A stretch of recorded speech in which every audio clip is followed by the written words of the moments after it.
Russia continues to hammer away at Avdiivka, expanding their positions around the critical high ground. Meanwhile, battles continue along the front line as each side tries to position themselves before the start of the winter fighting season. The Ukrainian cause has taken a number of hits in the Western press as a series of leaks and interviews combined with the distraction of other conflicts have led to the highlight of battlefield failures, a reckoning for corruption in Ukraine, and increasing calls for peace talks among Western national leaders and press. Let's go through the battlefield movements and the political moves surrounding the Ukraine conflict over the last week. Before we get started, please help out the channel by hitting the like and subscribe buttons. Let's dive in. Alright, so obviously we're going to start with Avdiivka, and just a heads up, I do not have a script written for this. I'm going to talk the more free and open form that I traditionally went with at the beginning of the channel. This saves me a little bit of time, but I typically have more speech errors and speech impediments in that, so I apologize. So the landfill, if you'll remember the last time we talked about this area, the landfill, especially looking at it in a 3D view, towers over the landscape and provides a great position either for defense for the Ukrainian side, or it could be used offensively for the Russian side. In this case, the Russians can use the high ground to target Ukrainian supply lines with their artillery and prevent movement from the Ukrainian side. So the Russians have expanded their zone of control around that landfill to the south, capturing basically everything north of these collection ponds and some of the forest and tree lines approaching the steel mill inside of Avdiivka. The next place where we have some battlefield developments, the Russians have advanced, and some Ukrainian reports are saying that the Russians have crossed the rail line now, which somewhat confirms this positioning here. So the Russians are closely moving back up on Stepove, and actually let me go ahead and add the battlefield assets to this so we can see what the towns are. Stepove, Berdichi, if you'll remember, this is where there was information that the Russians had crossed the rail line initially and created a salient. We still don't know if that actually happened or not. That might have been just false reports from the Russian side, or it could have just been a Russian advance that was rapidly pushed back by the Ukrainians. Either way, this proximity to the rail line actually gives the Russians some proximity to Ukraine's supply lines moving into the town. So it is kind of a significant development. And there is a third area where the Russians have advanced, and this is a new one. They've actually moved across the rail line to the north of Krasnogorovka for the first time, and they're approaching Novo Kalinove and Karamik. So if the Russians manage to capture any of these towns to the north, it's pretty much going to seal the deal on the Ukrainians being able to force the Russians out of Krasnogorovka and break the semi-encirclement of Avdiivka. So just a real quick overview looking at Avdiivka from the top, you can see where this heavily fortified position is here in the center. This landfill has enabled the Russians to expand out in several different directions, and this is probably going to continue to happen at a pretty slow rate, but it could end up snowballing if they manage to capture more positions. The prime Ukrainian position right now is the steel mill here. So if the Russians use the landfill to capture the steel mill, which would be fairly difficult, then I mean, Avdiivka, the deal is pretty much sealed on it. From there, you just have some fields and some small towns, and from the steel mill, these supply routes will come under an increasing amount of stress and probably will be rendered completely useless. So it's very important for the Ukrainian side to hold on to the steel mill. It's also important for the Ukrainian side to try and counterattack and force the Russians off this landfill mound. But for the Russians, they've been holding on to this position now the better part of 2 weeks. It's going to be difficult for the Ukrainians. The Russians are probably pretty entrenched up there. In terms of how the battle is going, I have to be completely honest with you guys, and I'm going to address this more at the end of the video. It's kind of my contract with you. I'm going to call the situation as I see it. I do not consider the reports of Russian losses to be accurate. There's some reports of Russian losses that claim that they've lost up to 500 armored vehicles since this Battle of Avdiivka started, and that's on all fronts. That would be an absolutely significant amount of equipment, and I highly, highly doubt that that's what's happened. With that being said, the Russians have taken significant losses in this fight already, especially amongst the armored vehicles. So they are taking very heavy armored vehicle losses, probably not to the level of Ukrainian and Western media reports, but it is certainly significant. Enough so where it leads me to believe that there's nothing about the Russian war machine and the way it's conducting itself right now that it tells me they're being any more efficient than Ukraine was in their summer offensive near Robotny. The losses are just, we have tanks moving across open fields in large numbers that are just getting targeted left and right. It's a lot of the same tactics that the Ukrainian military was using. It's just, it's really not pretty. This is a brutal fight. Now, with that being said, I have not really seen similar losses amongst the Ukrainian side in terms of mass casualty events in this area, and you probably won't. The Ukrainians are on the defensive outside of like massed vehicle counterattacks, which don't appear to be happening quite to the level of, say, Robotny.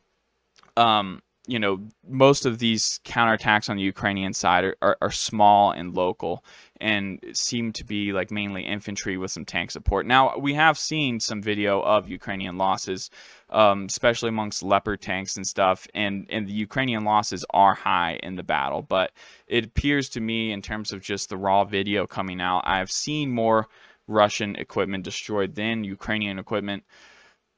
I've said many times that that's not a determining factor on how the battle is going. I think the positional nature of the battle is far more important, especially considering the Russian side does have far more resources than Ukraine, so they can afford it slightly more than the Ukrainians can with these losses, but still, I think a lot of us expected the Russians to maybe take some lessons out of the failures of the Ukrainian army over the summer.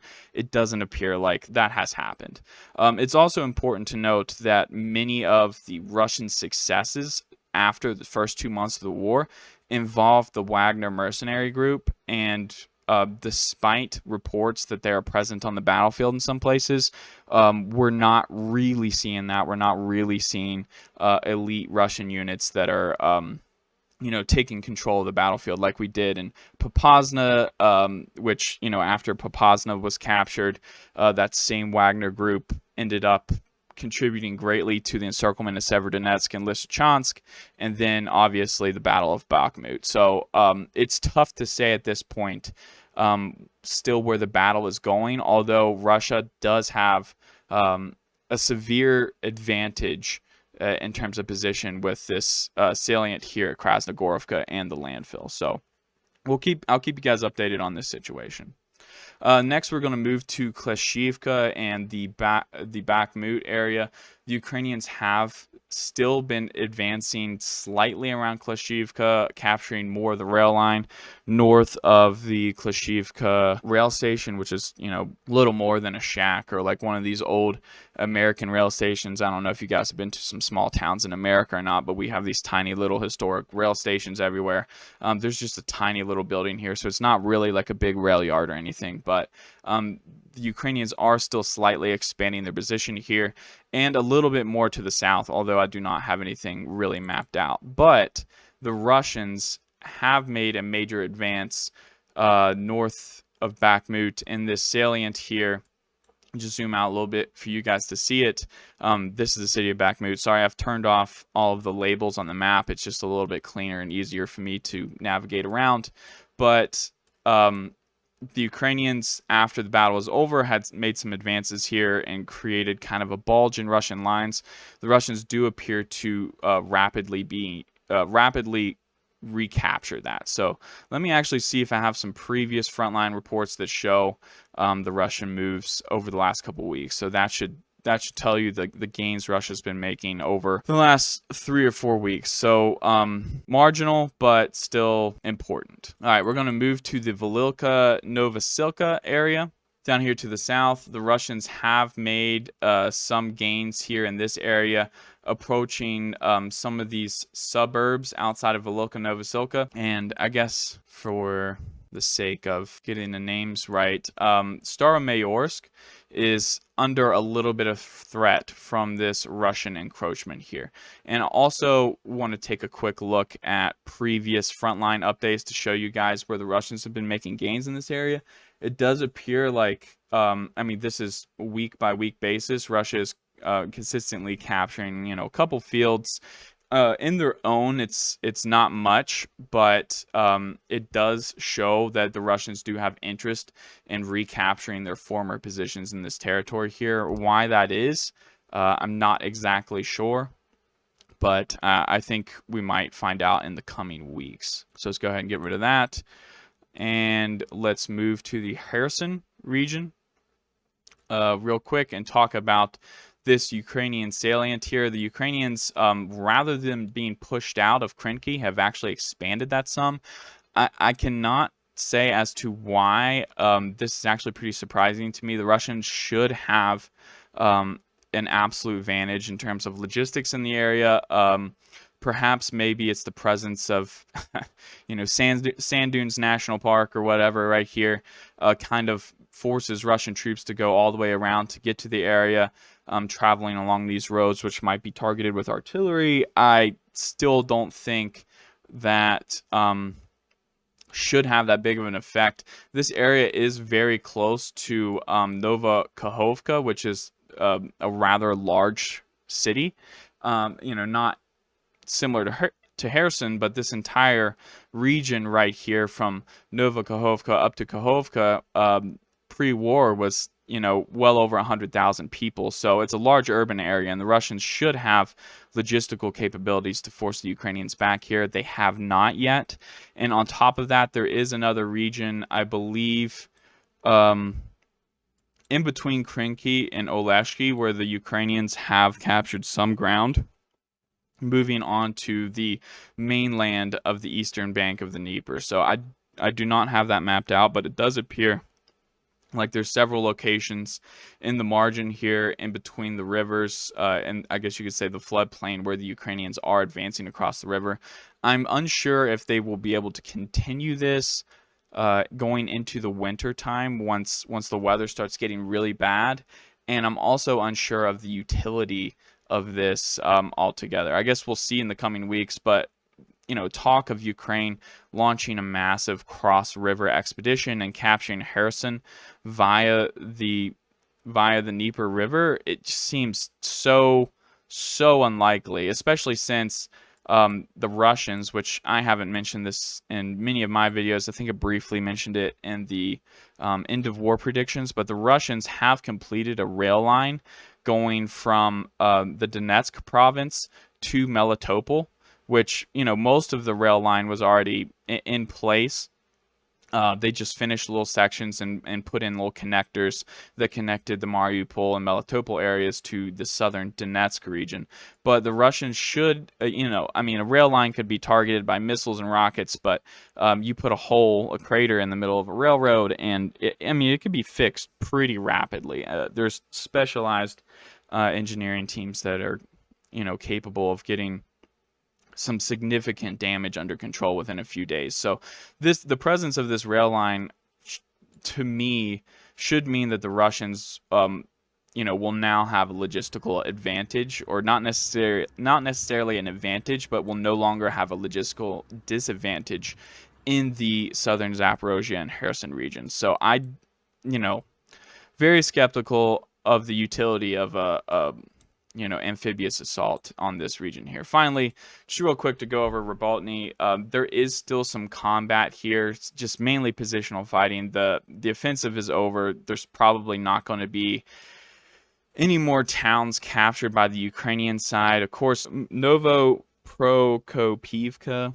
my apologies, is still under some threat, but the Russians do have significant forces in the area.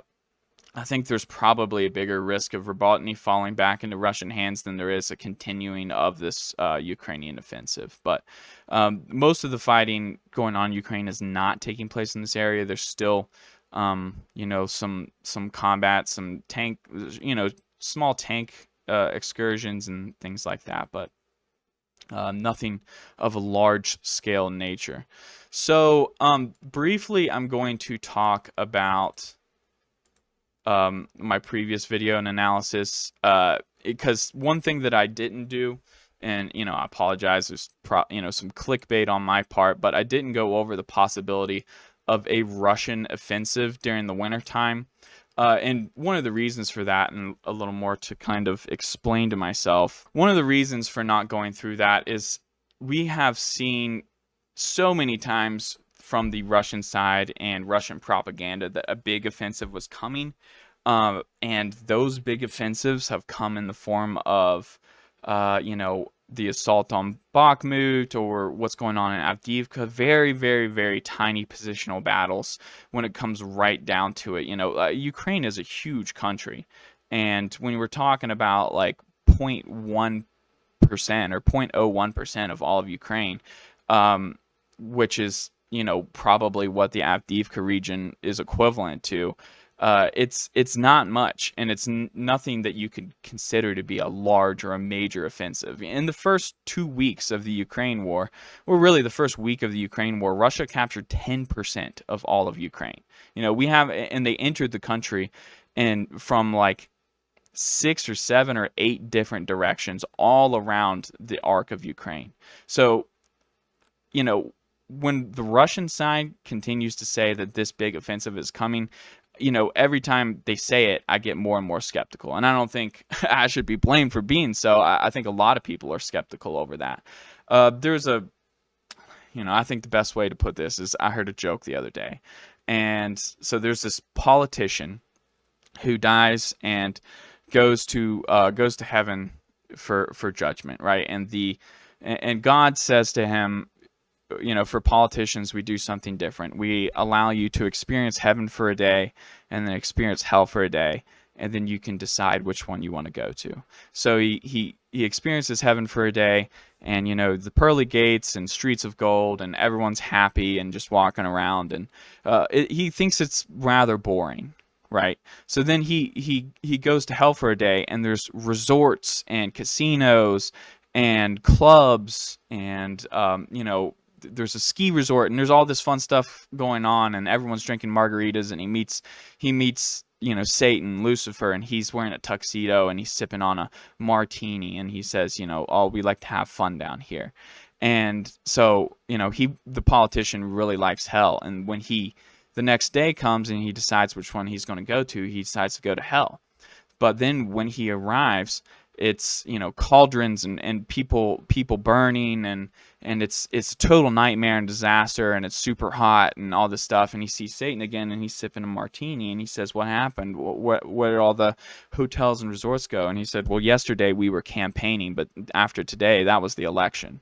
So my point in that is you cannot trust anything that politicians say. You know, politicians are going to say what they need to say to get support from the public. And I'm not saying that these people are bad people in general. It's just part of the job. Like, you can't, you know, if there's a threat of say a nuclear war, and the president comes out tomorrow and says we all might die tomorrow, there's going to be mass panic. So he has to lie about it, you know, and that's the good side about it. Of course, there's more bad and terrible lies that are told on a daily basis, but the point is you can't trust and can't believe what these people say. And from the comments of my last video, which I'm not like one that goes hard into the comments and really takes them to heart. 90% of people that watch the video and either liked or disliked it hit the like button. So most of you guys liked the video and liked the analysis. Some people just disagreed with me. That's okay. But some people appeared to be pretty angry, both from the Slava Ukraine side and the Slava Russia side. I don't really make these videos for you guys. I'm going to be completely honest. I make these videos because I think, my opinion has some value, and I think the more opinions we have out there, the better we can all be informed and make our decisions. You might watch my videos and get my opinion and think, I might make a point, and then you might watch someone else's video and think they have a good point. It's important to have this kind of dialogue, and that's why I make these videos. But I don't make these videos just to please one side or the other and tell them what they want to hear. So the main prevailing comment was that peace could not be achieved because Ukraine's not going to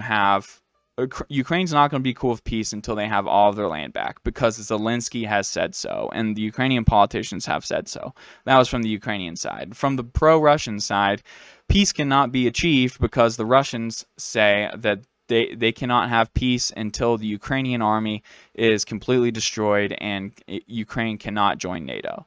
So, those are very extreme views, and whenever a peace treaty is signed, typically both sides are unhappy. So I feel like I laid out a pretty good case for why the Ukrainian side would want peace, and it doesn't, as stated at the beginning of the video, it doesn't have anything to do with Ukraine. Ukraine can't keep fighting without Western money and Western support. And it has a lot to do with the support of the West. And I feel like a lot of articles that have come out recently have confirmed exactly what I'm saying. You have European officials now talking about peace. This is the EU Commission president, the Slovak Foreign Ministry. Then you have peace talks being hosted in Malta right now with 65 countries present, including Russia and Ukraine, for these peace talks. Now, they paint this as in the talks are going to be based around Zelensky's plan for peace, which is Russia just leaves Ukraine. But as we all know, the Ukrainian summer counteroffensive failed to have any gains, so that is highly unlikely. And I would guess that peace talks are probably based around other people's plans outside of Zelensky's at this point, or else they wouldn't be held. You have, many articles about European officials trying to convince Zelensky behind the scenes about peace. You also have a lot of stuff coming out in Western media, about corruption in Ukraine. Basically, I think this Newsweek headline, which is a little more right-wing, kind of nails it. Newsweek's actually been very pro-Ukraine throughout the war. Accusations of corruption in Ukraine are war fatigue in disguise. Couldn't have said it better myself. The main one is this Time article. This is what everyone's been talking about. Basically lays out a case that Ukraine has been dealing with massive issues of corruption. And Zelensky, essentially, a lot of his advisors and stuff think he's delusional about, the prospects of winning the war. So, I think a lot of this stuff has been prevalent the whole war, but the fact that Western media is now covering it and is now talking about it is pretty significant. And I think it speaks to what I've been saying about how the West would want peace. We have this war going on in Israel now that the West is eminently more concerned about. There was a lot of talk before the Ukrainian counteroffensive about how if it didn't work out, then we should discuss peace options. I think I've laid out a pretty good case for the U.S. and the EU. And what exactly is going to happen there is if they say we want peace and Zelensky says no, then they're just going to put pressure on him to be like, well, we're not going to give you support. Like, you have to go to the table. And he's not going to have a choice, or else he's going to be facing a coup or something like that. For the Russian side, people seem to single out this opinion that the Russians' main goal is to prevent Ukraine from joining NATO. And I think that I think that is really the Russian propaganda line. And the reason being is like, if you look at all of the issues surrounding Ukraine in the Russian perspective and the Russian point of view, yes, Russia does not want NATO nukes on their border. Russia does not want NATO troops, within 300 kilometers of Moscow. Like, all these are huge problems. But what's imminently more of a threat is a intact Ukraine not even being a member of NATO, just receiving the same kind of Western support that there are now, that has access to the Sea of Azov and the Black Sea via Crimea.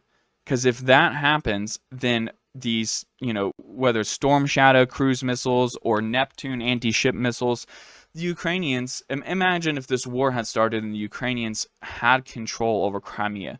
They could have directly gone after all of Russia's shipping. The Russian port of Novorossiysk is right here, well within range of anti-ship missiles based in Crimea. I mean, even based off of the coast right here. So, all of Russia's oil exports and economy, how they pay for everything, comes through here and goes out through the straits in Istanbul.